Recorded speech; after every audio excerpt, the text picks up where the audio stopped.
Алғыс айтқым келіп тұр.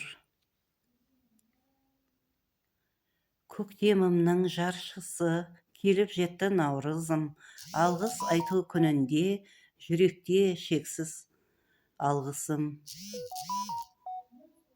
Күнде шүкіршілік айтамын, жаратқан берген нығметке, ата-анама және ризамын, болдау біз үшін қызметте.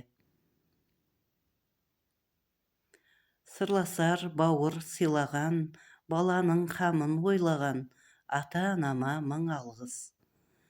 Тұмсықтыға шоқтырмай, қалқан боп бізді қорғаған.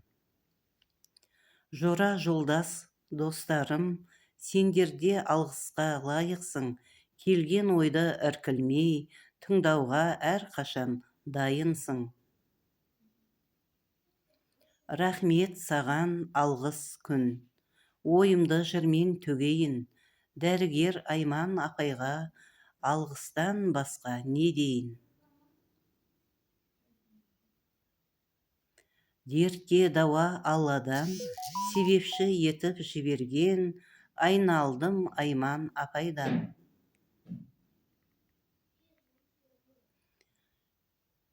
Шөптердің тілін түсінген, тамырларыңды ұстап күрсінген, диагнозың жақсы боп келсең, сенен бұрын сүйінген, Аймандай жан бар ма екен? Апай қойса диагноз, тамыр ұстап дәлме-дәл, шырынменен мақпалы, бабымен дәрі дайындар, дәрігерлермен пара-пар. Күн демей және түн демей, группада отыр айко қыз. Жөн сұрасаң әрқашан, жауабы дайын, ризамыз. Жылы жай менен жылы шай, бара қалсақ көңіл жай, дайындаған бәлішін, тамаша жан бар, Райхандай. Қызылорда, Шымкент, Ақтау менен Атырау, Павлодар менен Астана, басқада түкпір-түкпірден ем алу үшін келуде Кеңсайға Айман апайға.